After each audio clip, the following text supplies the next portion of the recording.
เอาสบายดีไอ้สวัสดีทุกคนโดยมื้อนี้เฮาก็มารับชมวิถีชีวิตชาวลาวเนาะ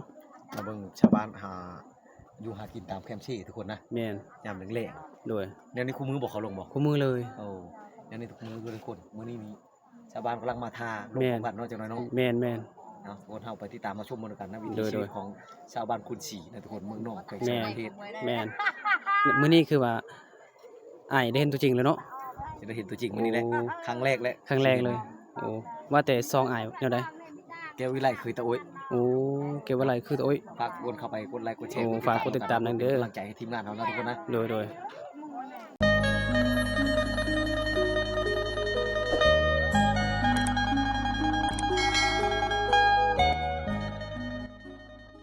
สบายดีทุกคน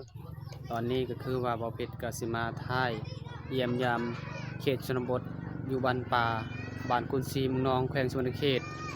ไปสอนป่าขะย่องเนาะอยู่ศิลนองบ้านเฮามีทั้งบ่าววนตาอาจารย์บ่าวจันแก้วแล้วก็บ่าววงที่มาถ่ายคลิปอยู่นี่มื้อนี้เนาะแต่เพิ่นก็พวกเขาก็ไปก่อนแล้วบ่าวเพชรก็ไปตำหลังทุกคน ถ้าบ่าวเพชรไปฮอดอยู่พุ่นก็บ่าวเพชรก็สิบ่เว้าว่าป่าขะยองเว้าแต่ป่าซื่อๆเพราะว่ามันย่านเสี่ยงทุกคนพี่น้องเฮาก็ฮ้ายเนาะถ้าเฮาเอิ้นว่าป่าขะยองเพิ่นก็ฮ้ายย่านมันบ่ออกทุกคนเฮาก็เอิ้นว่าป่าซื่อๆเนาะไปติดตามเบิ่งนํกันทุกคนเป็นจังไดวิถีชีวิตชาวลาวเฮาสอนป่าขะยองบ่มีหัวบ่มีตีนเนาะเอาไปเบิ่งนํกันเลยทุกคนดีสาวสุขโดยสบายดี โด บ่าวย เพชรคำกอง แม่น ฝากติดตามเด้อทุกคนวันนี้ก็เฮากะทีมงานเฮา ไปเบิ่ง สี่คนทุกคนไปเบิ่ง วิถีชีวิตชาวลาวเนาะ ป่แต่เฮาอยู่นี่เฮาเอิ้นชื่อบ่ได้ทุกคนเพราะว่าชาวบ้านบ่ให้เอิ้นชื่อมาอยู่ในนี้เหรอนี่ก็มาเบิ่งนำกันเลย เขาเฮ็ดหยังอยู่นี่ เขา ถ้าซ่อนป้าบ่ แม่นบ่ค่ะ โอ้อยู่ชนบทลาวเบิ่งทุกคน อันนี้จะเป็นทีมงานเฮาบ่าววันตาแล้วก็บ่าววงอาจารย์แก้ว แล้วก็ทีมงานเฮาสาวสุขไปนำเห็นบ่อันนี้จะเป็นน้องๆอยู่เขตชนบทบ้านป่าท่าซ่อนคำๆจังน้อยทุกคน ตอนนี้เพราะว่ามันยังบ่ออกเนาะเฮาเอิ้นแต่ป่าทุกคนเอิ้นชื่อบ่ได้ยามมันเสียงพี่น้องเฮาก็ดำรงชีวิตแบบธรรมชาติเนาะแต่ก่อนดีๆถ้าเอิ้นชื่อก็มันบ่ออกเด้อทุกคน เห็นบ่หลายๆคนบางคนก็ท่าอยู่พุ่นเห็นบ่ทุกคนว่าสุดยอดหลายเอาสบายดีอ่ะ สวัสดีทุกคนสวัสดีเด้อสวัสดี FC บ่าวทองเพชรทองกอกเนาะ แม่น วันนี้เฮากับบ่มีหยังหลายทุกคนในสิพา FC บ่าวทองเพชรไปรับชมสาวลาวดำรงชีวิตสอนป่าที่บ่มีหัวบ่มีตีน แม่ คัน น เฮาสิเว้าสื่อสาวบ้านก็บ่ให้เว้าเฮาก็เลย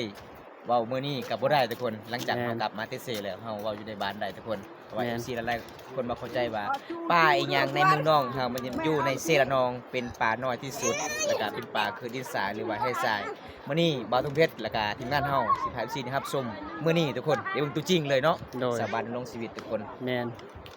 ได้แล้ว เอาสบายดีอ่ะ สบายดี โดยอ้ายมาเฮ็ดหยังอยู่นี่ ตอนนี้อ้ายก็มาเบิ่งเขาเจ้าซ่อนป่า โดย เขาเจ้าว่าป่ายังแม่นเขาเจ้าว่า แม่น เว้าบ่ได้ แม่น อ้ายก็เลยเว้าบ่ได้ โดย เว้าออกซื้อบ่ได้นะ โดย จังได๋ก็ FC ของบ่วงก็ฝากไปติดตามช่องน้องซื้อนั่นใด ทองเพชรพอมังกร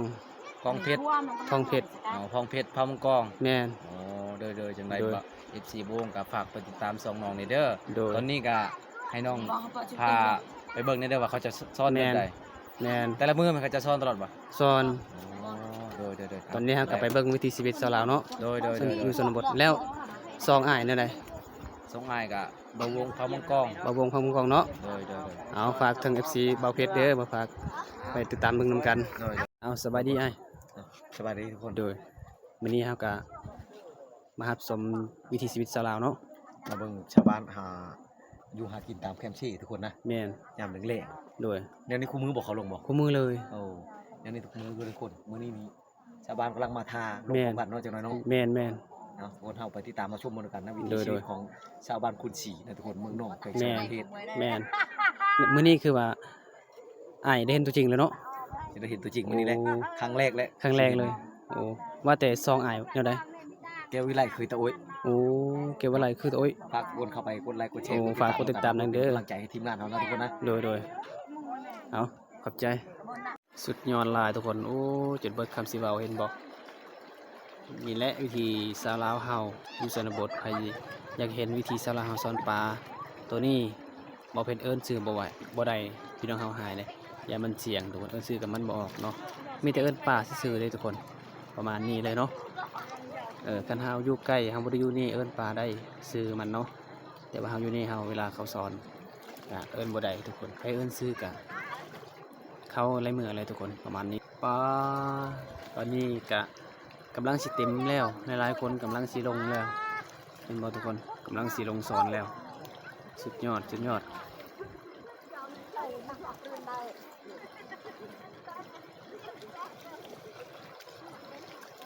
จักบ่ได้ได้จักบ่ได้บ่ได้แล้วบ่ฮู้เลยทุกคนเนาะ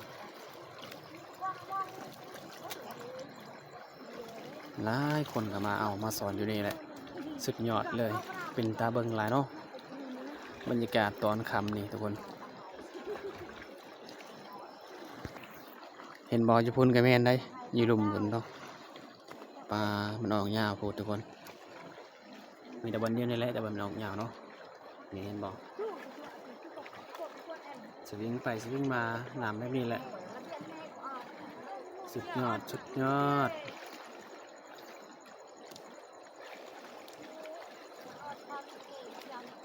เห็นบ่เห็นบ่ยิ่งคำยิ่งมันออกทุกคนยิ่งคำยิ่งมันออกประมาณ10 โมงหมู่บ้านสาวานเฮากะสีเมื่อทุกคนเนาะซอนตั้งแต่ตอนค่ำๆนี่เริ่มแต่จุด6 โมง7 โมงยังนี่ก็คือว่า10 โมงจังหน่อยเพิ่นกับเมื่อเนาะได้แล้วหรือว่าได้เพราะว่ามันลึกแล้วทุกคนเนาะประมาณนี้เลยตอนนี้คือว่าเบาเพชรก็ได้ถ่ายให้พี่น้องเราได้เห็น FC ฝั่งลาวฝั่งไทยก็ได้เห็นวิธีสาราเฮาอยู่ชนบทสอนปลาตัวนี้บ่มีหัวบ่มีตีนเนาะมันเป็นคือดินทรายน้อยๆทุกคนบางคนว่าโอ้ปลาตัวนี้มันมีหัวมีตีนบ่หรือว่าใหญ่ส่ำใดมันบ่ได้ใหญ่เลยทุกคนเนาะ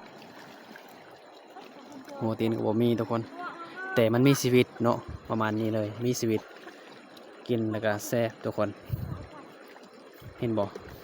เวลาเฮาหาปลาตัวนี้เฮาก็ซ่อนแบบสวิงนำสวิงไปสวิงมาแบบนี้เลยทุกคนเฮาต้องดุสวิงได้คันเฮาบ่ดุก็บ่ได้เด้ทุกคนเนาะบางคนว่าโอ้สอนเทื่อนึง2 เทื่อก็ได้บ่มันบ่ได้เด้ทุกคนต้องสวิงตลอดทุกเวลาเลยตอนที่เฮาสอนหาแบบอยู่ชนบทตามธรรมศาสตร์บ้านเฮานี่หลายๆคนก็กำลังมาเห็นบ่ทุกคนสุดยอดหลายเพราะว่าจะเป็นผู้สาวมานี่หรือว่าผู้หญิงผู้หญิงเด็กน้อยก็มาสอนอยู่นี่ได้เบิดทุกคนสุดยอดหลายเนาะนี่เห็นบ่หลายคนก็กำลังลงมาสอนมาหาอยู่นี่แหละเห็นบ่ทุกคนนี่มีแต่ไฟสายเบิดคันบ่มีไฟสายก็ดำรงชีวิตหาป่าแบบนี้อยู่นี่บ่ได้เลยทุกคนเอาล่ะทุกคนตอนนี้ก็หมู่บ้านเฮาสะบ้านเฮาก็มาลงดำรงชีวิตสอนปลาอยู่ในกาหลายๆคนแล้วบางคนก็กำลังมาบางคนก็ได้ลงแล้วเห็นบอกโอ้ยทุกคนเลยหลายเติบคนนับบ่ไหวเลยเนาะเห็นบ่อยู่พุ่นก็หลายเติบอยู่นี่ก็หลายเติบเห็นบ่ทุกคนนี่เห็นบ่อยู่นี่ก็หลายสุดยอดหลายเนาะอยู่นี่บางคนก็ว่าโอ้มาปลาตัวนี้มันออกอยู่ใส่เนาะบ้านใดดีแล้วก็มึงบ่าวเพชรก็สิมาบอกว่าอยู่บ้านคูนศรีเมืองนองแขวงสวรรณเขตส่วนพอมังกรอยู่ชนบทลาวทุกคนเมืองลาวเฮาคือว่าบอนเดียวนี่แหละมันออกบ้านเฮาทุกคนเห็นบ่บางคนก็บ่เคยเห็นวิธีชาวลาวเฮาสอนป่าแบบนี้หาป่าแบบนี้ตอนกลางคืนหรือว่ากลางเว้นอันนี้คือว่ากลางคืนเลยทุกคนเด้อกลางเว้นมันไม่ออกเลยเนาะปลาตัวนี้โตมันกันน้อยๆทุกคนสำลินสายแล้วก็คือว่าบ่มีหัวบ่มีตีนมีชีวิตเนาะเห็นบอกหลายๆคนก็มาสอนบางคนก็กำลังมาบางคนก็ลงแล้วทุกคนคันห้าป่าเป็นอยู่นี่คือว่าต้องมีไฟสายเลยเฮ็ดก็คือว่าสิลุงบางคนก็เฮ็ดใหญ่บางคนก็เฮ็ดน้อย แต่ต้องมีแบบแขนเสือยาวๆเห็นบ่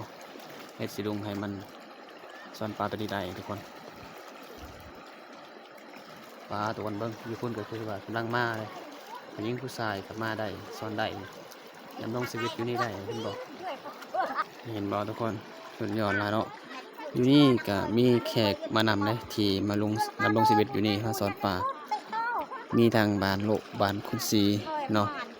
มันโลกก็ใกล้ๆกับบ้านเฮาทุกคนมาสอนอยู่นี่ได้เนาะ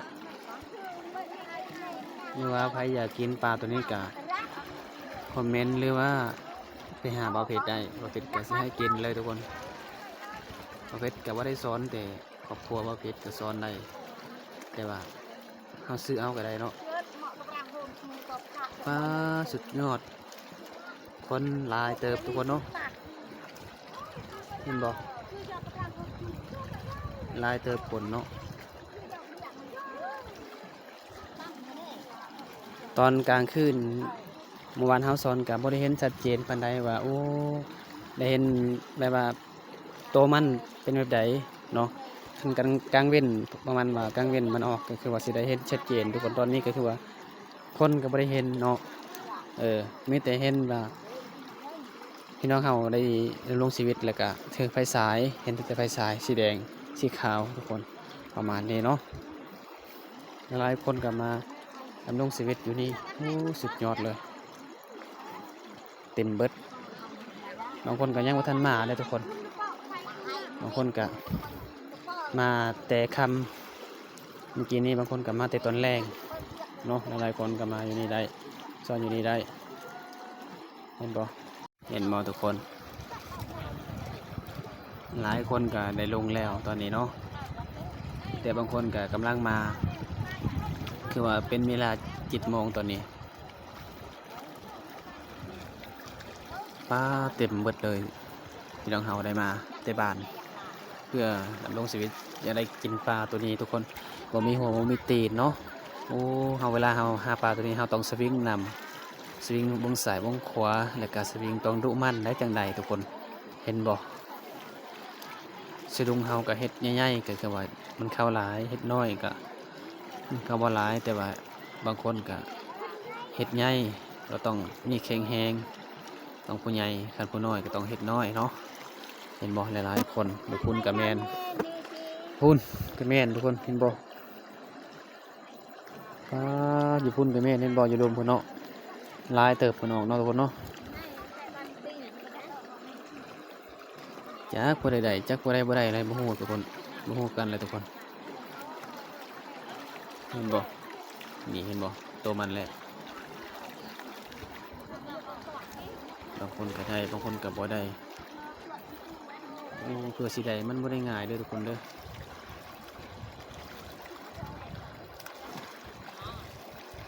คือว่า2-3 มื้อนั่นก็มีทั้งพ่อค้าท่าซื้อทุกคนนี่เห็นบ่กำลังสิได้แล้วทุกคน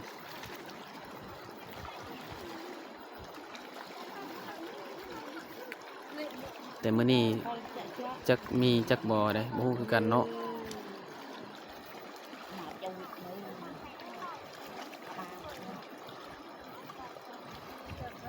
สุดยอดทุกคนเอ้ยนี่แหงหลายได้เห็นคลิปไปว่าพี่น้องเฮาดำรงชีวิตสอนปลา